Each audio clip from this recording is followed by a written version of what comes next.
If you guys have not been following, obviously you are aware there is a war between Ukraine and Russia. We've covered it on this channel. You're aware. Ukraine and Russia, it's a vicious, brutal, bloody stalemate with lots of drone technology. All right, we're all caught up. However, the recent, scary thing has been an escalation between NATO and Russia. On the NATO side, they've been flirting more and more with the idea of basically taking all the frozen Russian funds and spending it on Ukraine military, which again is kind of a red line that has never before been crossed that, undermines other countries' usage of banks. We've talked about this before, okay? That's the NATO side. That's the escalation on that side where they're getting more and more likely to do that. However, on the Russian side, Russia is beginning to do more and more incursions directly into NATO territory. They've been flying into Polish airspace, Albanian airspace. Yeah, NATO downs Russian drones over Poland. It's been happening more and more. And now, the general idea is that Russia is like soft escalating to test NATO's response, to see how united NATO is, what they're going to do, how they're going to respond. Will they mobilize? What's they're doing? And so it's kind of strange. Like it's a line that 10 years ago would never, ever, ever have been crossed. And now it's getting crossed like multiple times in 2 weeks. And they're kind of just figuring out if NATO will even do anything. Here, we'll watch this video and get a breakdown of the boundaries. It's very interesting and a little spooky. Russian drones, jet fighters and reconnaissance aircraft increasingly violate NATO airspace. Ale ta sytuacja, która stawia nas wszystkich bliżej otwartego konfliktu, bliżej niż kiedykolwiek po II wojnie światowej. Again, I think that's a fair way of putting it. The closest we've been to open conflict between major powers, that is, since World War II. In that, Poland, a NATO member, is shooting down Russian drones in its airspace. That is conflict. Like, Russia is not an ally. They are flying military drones into their airspace and getting shot down, which is, an escalation. Putin is determined to weaken, if not to dismantle, the NATO alliance.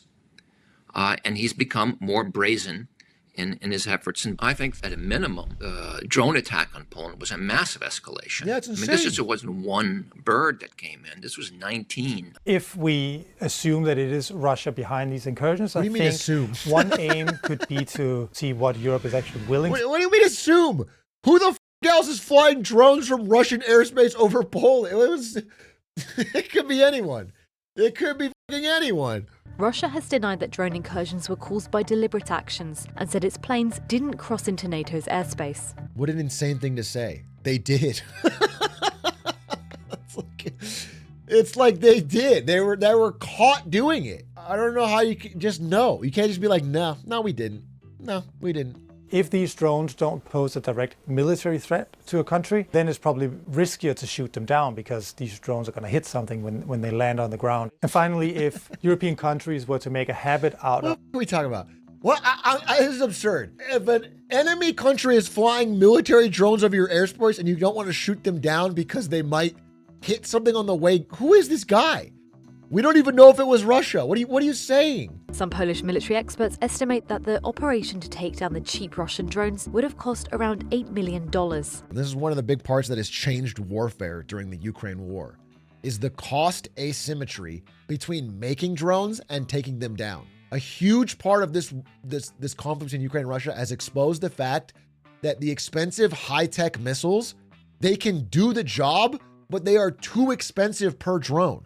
So it's not like you lose long run because they can just make more. It's actually a real interesting paradigm shift that has made drones the key powerhouse of the war. There again, it's a leapfrog game of innovation. But like the old school method was clearly being cost effectively beaten by drones, and now there's new innovations. The big escalation that just happened, this is like yesterday. There's a Russian shadow fleet in European waters off the Danish coast. It is an unlabeled, unmarked fleet that is Russian that was launching these drones within Europe. And the French Navy pulled these boats over and sent military people onto them, which is like a next step. It's an escalation. Like now there is French soldiers boarding Russian boats. The reason I'm bringing this up is like, this is this is a powder keg. Shit's getting kind of weird. I'm surprised too. I'm surprised on the Russian side that they are so willing to escalate with NATO while still fighting a different front war with Ukraine. What's even the Russian goal? I mean, in that video, they made the case that if Russia makes other countries nervous about their own airspace, they will hoard weapons and ammunition and stuff they would have normally given to Ukraine. I think that's a bit of a stretch. I feel like in the European position, if Russia is becoming more of a threat, you just recognize how important the Ukraine front is and put even more resources towards it. He is gunning to break the will of the alliance, to fragment the alliance by demonstrating through the alliance's own inaction that the alliance has lost the will to fight, that the credibility of its Article 5 security guarantee is no longer there. And just to be clear, the Article 5 is the idea that an attack on one NATO country is an attack on them all. The thing that makes NATO such a military powerhouse is that every one of the member states agrees that if one of them is attacked, they will all work together to defend that person. And so if that's not true, if they're like picking them apart and like putting stuff in Polish airspace and nobody helps, and then it's actually kind of, it's disastrous. This is one thing that Biden talked about a lot, that he was really passionate about, that nobody cared about, but the importance of NATO. And I do think it's becoming more real. Like, people have to figure out what they're going to put up or shut up on being part of NATO. Is that a real thing that they want to put money and time into? Anyway, I wanted to cover that. Thought it was interesting. We'll follow up as more stuff happens.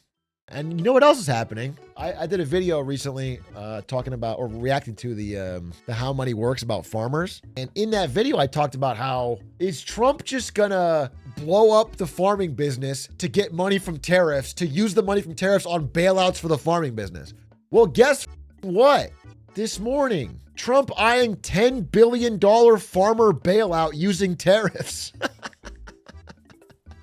We're gonna do it. We're gonna use the tariff money to bail out the farmers that were blown up by tariffs. This is such a disgusting warping of the economy.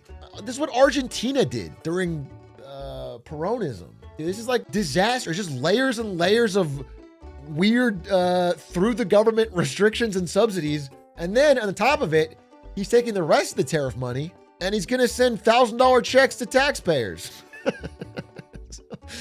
So, inflation's bad, bro. We're going to get 2021 inflation again, 10%. This is crazy. He's going to do it right before 26, probably, to juice for the elections. And then the inflation's going to hit.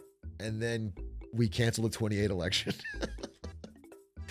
This shit's crazy. It's like ordering a slice of pizza and the delivery guy eats the pizza but decides to give you a slice because he feels bad you ordered it. I guess. I guess.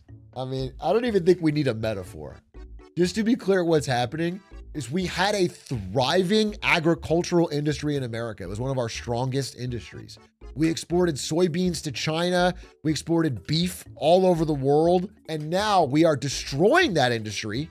And now other countries are buying soybeans from Brazil. They're buying beef from Argentina and Brazil. They're buying from other countries. And so those countries are thriving and growing their agricultural industry. And we're blowing ours up and then using the money we got from taxing every product to bail out these now non-productive farmers. It's just so stupid. It's so short-sighted and will catch up to all of us collectively. It will catch up to all of us. It is collectively, you cannot wasteful spend ad nauseum. Short-term pain for long-term pain. That's a great way to put it. That's a great way to put it. Like, I'm so down for a government to be like, hey, we need to do short-term pain for long-term gain. But this is just short-term pain for long-term more pain. It's so it's like, let's make things shittier now so they can be way shittier down the road. All right, well, I also want to talk about something else. I'm so annoyed with how the DNC is trying to explain this shutdown. Democrat kitties cannot agree on what should be funded. This is actually a DNC creation. Republican and Democrat kitties cannot agree on what should be funded. Democrat kitties want you to have health care. Republican kitties do not. Republican kiddies control the Senate, House, and the White House, so they're using that to cut your health care and give money to billionaires. I just think it's cringe. Like, it's not even that it's not true. You know, most of this is what was in my presentation. Like, this is the general gist of what's happening, but it's so cringe. Like, the Chuck Schumer, Hakeem Jeffries messaging has been terrible. It seems soft. Because, again, at the end of the day, the reason I was so upset with Congress in general for the shutdown is that it's just another symptom of, like, government being this big, terrible group project where nothing gets done and we all suffer. At the end of the day, the shutdown is a messaging battle. It's like, it's both sides' fault that it's shutting down mechanically. And then it's a messaging battle to get one side to cave. That's what it is. And so if you don't control the House, the Senate, the judiciary, or the presidency, and this is the only thing the DNC has a control on, then you should focus all your energy on having good messaging around this. Like, it's the one job. It's the one job. You can't do anything else. This is the only thing you can focus on. I find it frustrating, but I don't want to be caught in this problem of getting too mad at the Democrats when I'm obviously more mad at the guy that's like turning every government agency into a Hatch Act violation that says the radical left are shutting down the government. The guy who's trying to fire every employee while they're furloughed. Like, I'm more mad at that, obviously, but it's frustrating. It's frustrating, bro. The GOP Twitter had to repost a photo of the definitions in healthcare terms because they showed how they lied. They lied? We got them for sure now, boys. They lied? We caught them in a lie? It's over. Nail them to the wall. It's finally done. They've been hiding behind their web of truths for so long, but now we finally caught them red-handed in a lie. This will turn the tides. The votes will flip. Trump will probably resign in shame. You think Trump's going to resign after the GOP Twitter got caught lying? I think he's going to step down. He's going to be like, I can't take the embarrassment.